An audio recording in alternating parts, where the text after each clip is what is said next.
The desperate signal, the crystalline corridors of the Zephyrian research vessel, stellar harmony, hummed with the quiet efficiency that marked all technology of the ancient civilization. Captain Lyra Keth moved gracefully through the ship's central hub, her translucent blue skin catching the soft bioluminescent lighting that powered their vessel. The Zephyrians had mastered space travel for over 3 millennia, and their ships reflected this expertise with organic curves and living systems that grew rather than were built. Dr. Zen Vorth looked up from his mineral analysis station, his large silver eyes reflecting concern. As the expedition's chief geologist, he had been studying the rare platinum deposits in this unexplored sector for weeks. The mission was routine by Zephyrian standards, a peaceful scientific survey in the Yambyam outer rim territories where few species dared to venture. "Captain?" Zen's melodic voice carried the subtle harmonics typical of his people. "I'm detecting unusual energy fluctuations in the ship's bioneural network. The living systems seem agitated." Lyra approached his station with measured steps. Zephyrians never rushed, believing that haste led to poor decisions. Their entire civilization was built on careful deliberation and patient analysis. "Show me the readings," she requested, her 4 delicate fingers dancing over the organic control interface. The ship's consciousness, a symbiotic organism that served as both computer and companion, pulsed with distress signals through the walls. Bioluminescent patterns raced across the surfaces, creating a light show that would have been beautiful if it weren't so alarming. "The core matrix is destabilizing," reported Engineer Thies from the lower levels. Her voice carried through the ship's neural network, tinged with the calm professionalism that marked all Zephyrian technical specialists. "I've never seen degradation this rapid. It's as if something is attacking the ship's very DNA." "Captain," Lyra felt the first stirrings of genuine concern. The stellar harmony was more than a vessel. It was a living entity that had been grown specifically for this mission. Its bioneural pathways were designed to last centuries, not fail within weeks of deployment. "Time until complete system failure?" she asked, though she dreaded the answer. "At current degradation rates, perhaps 4 days, Thies replied. "The ship is essentially dying, Captain. Whatever caused this is beyond our current understanding." The bridge fell silent except for the gentle whispers of failing biosystems. 8 crew members, all brilliant scientists, faced the possibility of death in the cold emptiness of space. They were 3 weeks' journey from the nearest Zephyrian outpost, far beyond the range of any conventional rescue operation. Navigator Quell consulted his star charts with typical Zephyrian methodical precision. "Our emergency beacon has a range of 2 light-years. The closest Zephyrian settlement is 15 light-years distant. Even if they received our signal immediately, the High Council would need to convene, debate the risks, and authorize a rescue mission. Following proper protocols, we could expect help in approximately 40 days. Everyone understood what that meant. They would be dead long before any rescue arrived. Zephyrian society valued thoughtful decision-making above all else. The High Council would spend weeks analyzing every aspect of a rescue mission, weighing costs and benefits, ensuring that any action taken was properly justified and documented. Dr. Zen spoke quietly. "Perhaps we should consider broadcasting a general distress signal. Other species in the galactic community might hear our call." The suggestion caused discomfort among the crew. Zephyrians rarely interacted with other species, except through formal diplomatic channels. Each civilization in the galactic community maintained its own territories and protocols. Interference in another species' affairs was generally avoided, and requesting help from strangers was almost unthinkable. The galactic protocols do allow for emergency assistance. "Communications," Officer Tell noted, her voice uncertain, "though such requests are rarely made. Most species prefer to handle their own difficulties." Captain Lyra considered the options. Her training emphasized following proper procedures, but procedures meant nothing to dead people. "What kind of signal would you suggest?" "Mathematical sequences," Tell replied. "Prime numbers, then geometric progressions, followed by our coordinates. Any spacefaring civilization would recognize it as artificial intelligence trying to communicate distress." The captain looked around at her crew. These were some of Zephyr Prime's brightest minds, young scientists who had volunteered for this mission to expand their people's knowledge of the universe. They didn't deserve to die because of an inexplicable system failure in uncharted space. Prepare the signal, she decided. We'll broadcast on all frequencies. If someone chooses to help, we'll be grateful. If not, we're no worse off than before. The distress signal began transmitting within the hour. A simple mathematical message traveling at light speed in all directions, carrying their coordinates and a clear indication of intelligent life in crisis. The message repeated every 30 minutes, a digital cry for help echoing through the void. Unknown to the dying Zephyrians, their signal had already been received.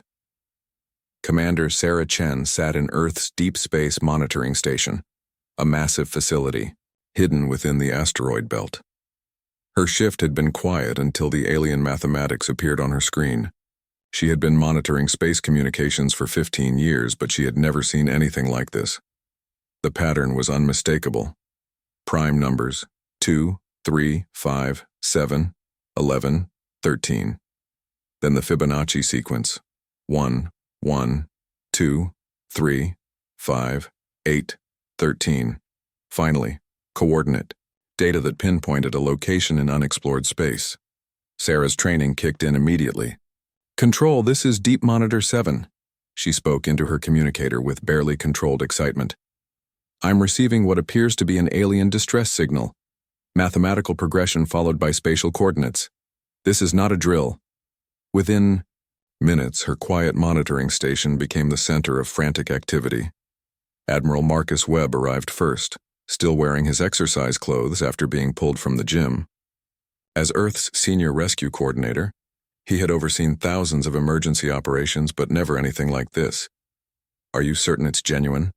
Webb asked, studying the repeating pattern on Sarah's screens. "Sir, the mathematical structure is too complex to be natural phenomenon, and the coordinates are precise to the meter. Someone out there is asking for help." Admiral Webb grabbed his secure communicator and contacted Earth Command directly. "Priority Alpha alert. We have confirmed. Alien contact. Species unknown, but they're broadcasting a distress signal. I need authorization for immediate rescue operations." The response was typically human. No committees, no lengthy debates, no careful analysis of risks and benefits. Within 30 minutes, Admiral Webb had authorization to mobilize Earth's fastest rescue ships. Captain Elena Rodriguez was loading supplies on her heavy rescue vessel, Guardian's Promise, when the priority alert came through. She had spent 12 years rescuing stranded miners, crashed explorers, and lost colonists throughout human space. Her ship was designed for exactly this kind of emergency. "All hands, general quarters," she announced over the ship's intercom. "We have an alien species in distress. Unknown physiology, unknown technology, unknown intentions, but they're in trouble, and that's all we need to know. Engineering, I need maximum sustainable speed. Medical, prepare for completely unknown biology. All departments, ready for first contact protocols." The response throughout the Guardian's Promise was immediate and enthusiastic. Chief Engineer Marcus Torres pushed the fusion reactors beyond normal safety limits. Dr. Amanda Walsh in Medical began studying what little they knew about the signal source. Navigation Officer Jake Harrison plotted the fastest possible course to the coordinates. But Elena's ship wasn't alone in its mission. Admiral Webb was coordinating a response that would have amazed any galactic observer. Within 6 hours of receiving the alien signal, he had mobilized not just one ship, but an entire rescue fleet. The supply vessel, Lifeline, was loaded with emergency equipment, medical supplies, and anything else that might be needed for an alien rescue. The science ship Discovery carried xenobiologists and linguists prepared for first contact. Even civilian contractors were volunteering their ships and expertise. "Admiral," his aide reported, "we have 23 ships volunteering for the rescue mission. The Mars Shipping Consortium is offering free use of their fastest cargo haulers. The Luna Medical Corporation wants to send their best xenobiology teams." Webb smiled grimly. This was what made humans different from every other species they had. encountered in their brief time in space. When someone was in trouble, the response wasn't careful deliberation. It was an immediate, overwhelming desire to help. "Coordinate with them all," he ordered. "I want backup plans for our backup plans. If the Guardians' promise can't handle this alone, I want a fleet ready to support them." Meanwhile, Captain Rodriguez's crew aboard the Guardian's Promise was working frantically to prepare for the rescue. The ship's computer had analyzed the alien signal, trying to decode any additional information about their situation. "Captain," Communications Officer Lisa Park reported, "I've been studying the signal pattern. Based on the mathematics involved, I think we can create a response that shows we understand and that help is coming." "Do it," Rodriguez ordered. "Let them know they're not alone anymore." Park's response was elegant in its simplicity. She broadcast back the same mathematical sequence but added Earth's own mathematical constants, showing that humans understood and were responding. Then she added a new pattern that any mathematician would recognize as meaning, "Help is coming." "Hold on." Dr. Walsh was in her laboratory, surrounded by computers running simulations of possible alien physiology. She had no idea what they would find when they reached the distressed vessel, but she was determined to be ready. The signal suggested a technological civilization that understood mathematics and had space travel capability. But beyond that, they were going in blind. Engineer Torres was pushing the Guardian's Promise harder than it had ever been pushed before. The ship shuddered slightly as it exceeded design specifications, but he kept pushing. Somewhere out there, people were dying, and every minute counted. "Captain," he reported over the intercom, "we'll reach them in 36 hours at current speed, but I can cut that to 28 hours if you don't mind some stress on the hull." "Do it," Rodriguez replied immediately. "Whatever it takes." Throughout the ship, the crew worked with an intensity usually reserved for combat situations. But this wasn't about fighting. It was about saving lives. The thought that an entire alien crew might die while they were racing to help drove every human aboard to extraordinary efforts. Back on Earth, the alien signal had become the center of worldwide attention. News reports spoke of humanity's first contact with alien life, but the focus wasn't on the historic nature of the event. It was on the fact that people were in trouble and needed help. Religious leaders offered prayers for the unknown aliens. Scientists worked around the clock to provide any assistance they could. Even children in schools were following the rescue mission, hoping the strangers in space would be saved. The response was completely unprecedented in galactic history, though humans didn't know that yet. No species had ever mobilized so quickly, or so completely to help unknown aliens in distress. On the dying Stellar Harmony, Captain Lyra and her crew had received the mathematical response from Earth. The pattern was clear. Someone had heard their call and was coming to help.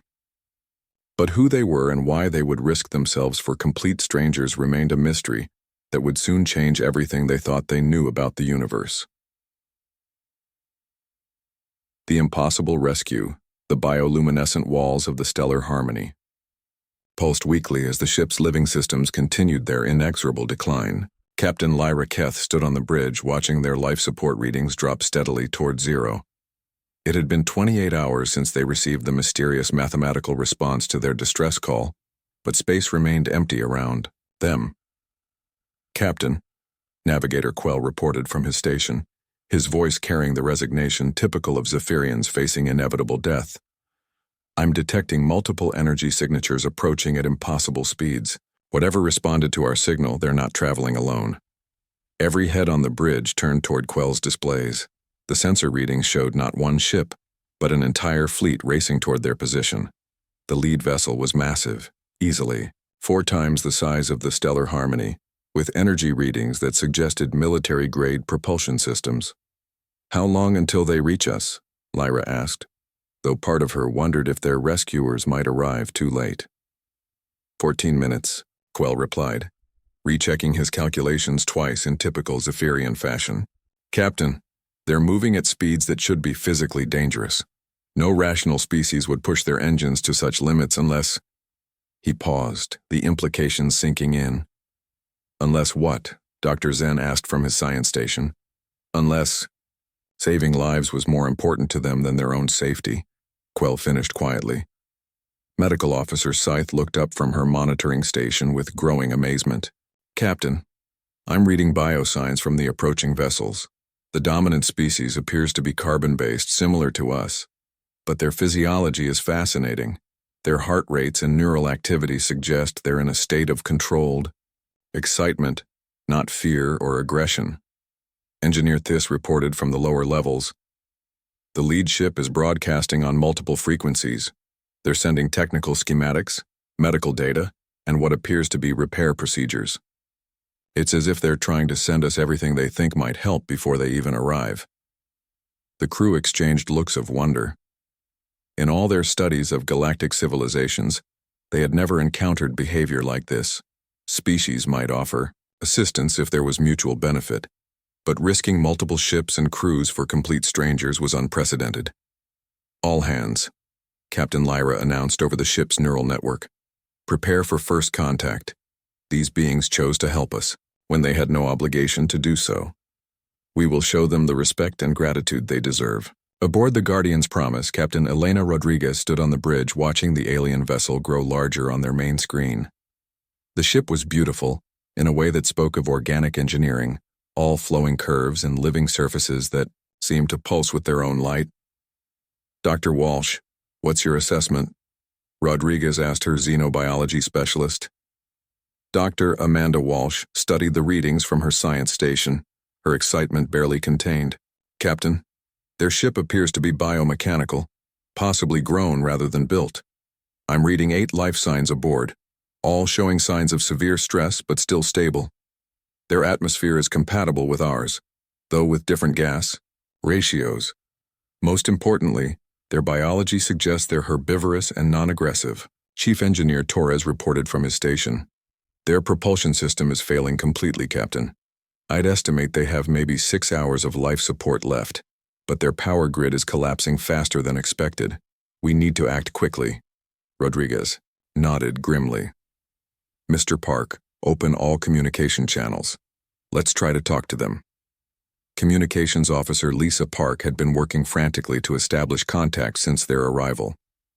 I'm sending basic pictographs, Captain. Images showing our ship, their ship, and symbols for help and cooperation. I'm also broadcasting mathematical constants that should demonstrate our intelligence and peaceful intentions. On the Stellar Harmony, Communications Officer Tile was receiving the human transmissions with growing excitement. Captain, they're sending detailed images showing how they want to help. Look at this. She displayed the human pictographs on the main screen. They're showing their people working alongside ours to repair our ship. They're not just offering to rescue us. They want to save our vessel too. The images were simple, but profoundly moving.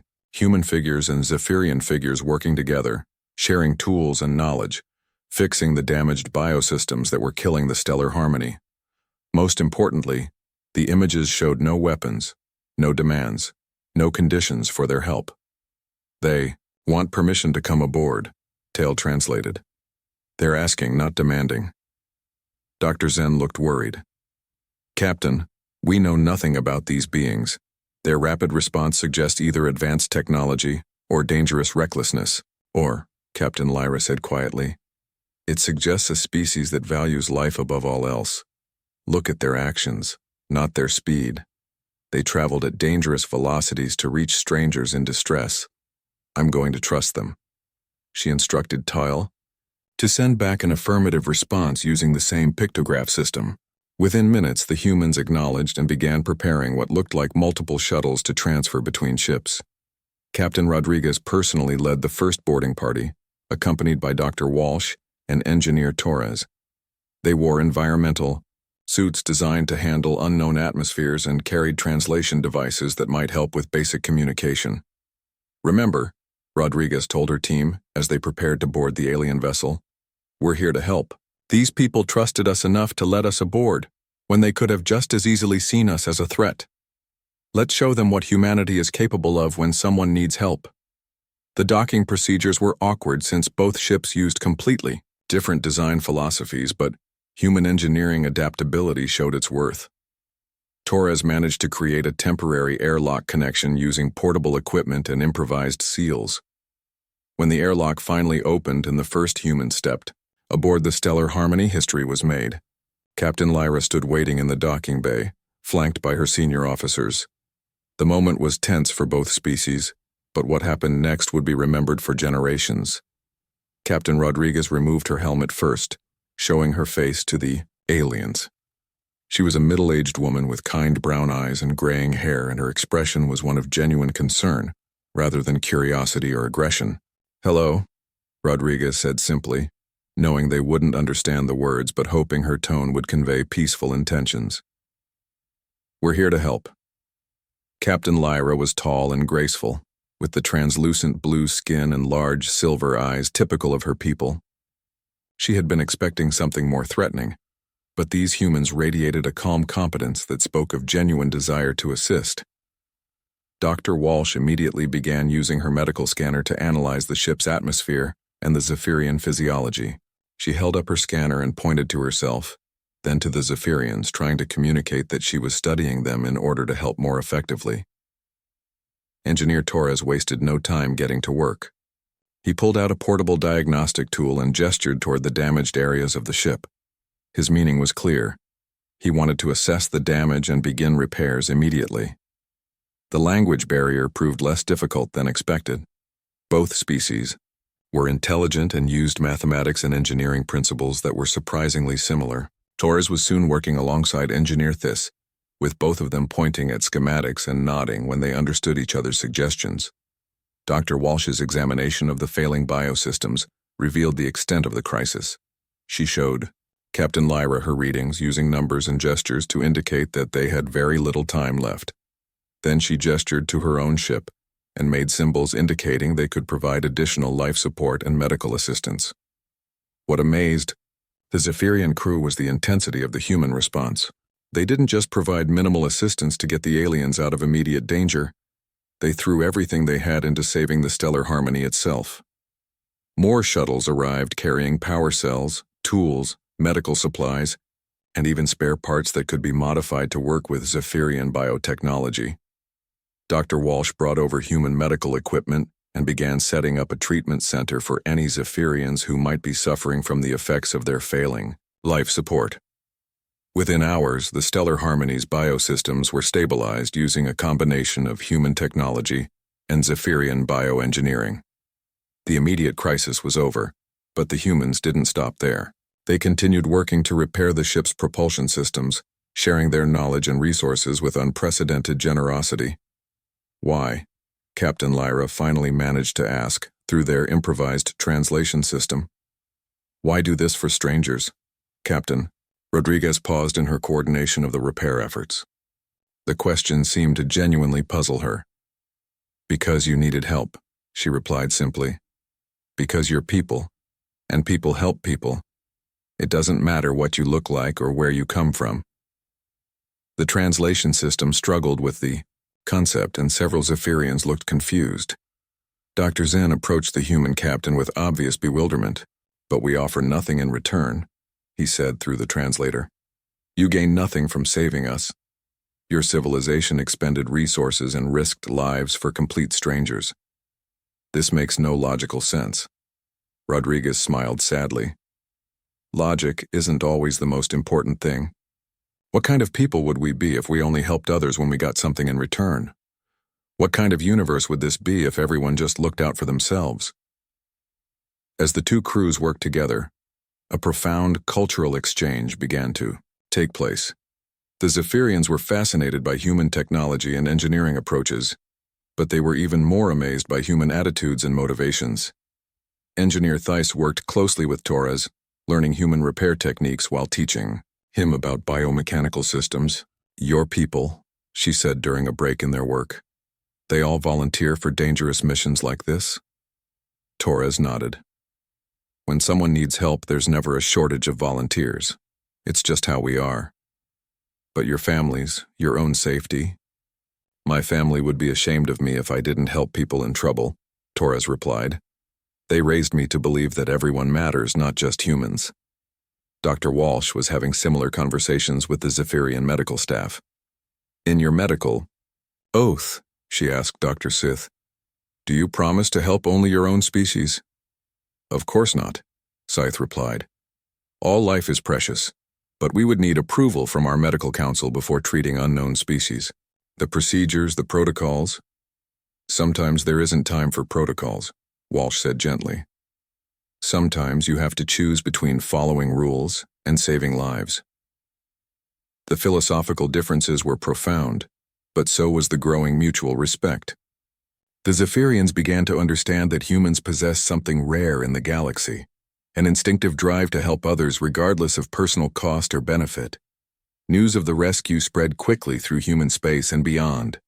Earth's media covered the story extensively, but the focus remained on the successful rescue rather than the historic nature of first contact. Social media exploded with messages of support for the unknown aliens and pride in humanity's response. More importantly, word of the rescue reached other species in the galactic community. The response was unprecedented in galactic history. Species that had observed each other for millennia, without significant interaction, suddenly found themselves reconsidering their assumptions about the nature of civilization itself. The Alteran Collective, a union of trading species, sent official inquiries to Earth asking about human motivations. The Kaloran Empire, known for their military prowess, requested detailed reports on human rescue capabilities. Even the ancient Prescient Order, mysterious beings who rarely communicated with anyone, sent cryptic messages expressing interest in human psychology.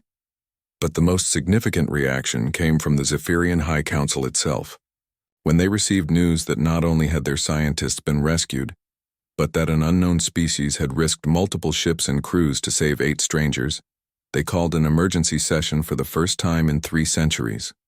Aboard the now functional Stellar Harmony, Captain Lyra stood with Captain Rodriguez watching the mixed crews work together to complete the final repairs. The sight of humans and Zephyrians collaborating, sharing knowledge and building friendships was something that would have been unimaginable just days earlier. Your people have changed everything, Lyra said quietly.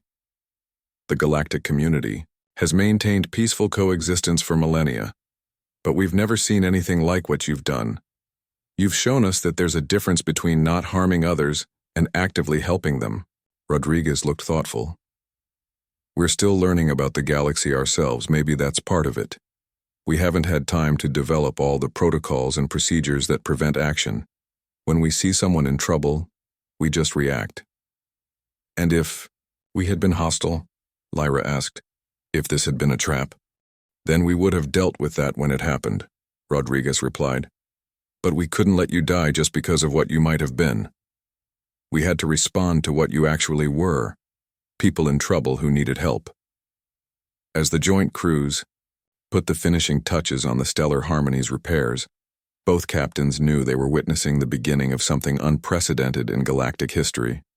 Not just first contact between humans and Zephyrians, but the first example of what cooperation could achieve when species chose to help rather than simply coexist. The rescue was complete, but its implications were just beginning to spread throughout the galaxy. Humanity had announced its presence not with conquest or diplomacy, but with an act of selfless heroism that challenged every assumption about the nature of intelligent life in the universe. In the days that followed, as news of the rescue spread, other species would be forced to confront a simple but profound question. In a universe where humans would risk everything to save strangers, what did that say about everyone else? The age of mere coexistence was ending. The age of true cooperation inspired by humanity's example was about to begin.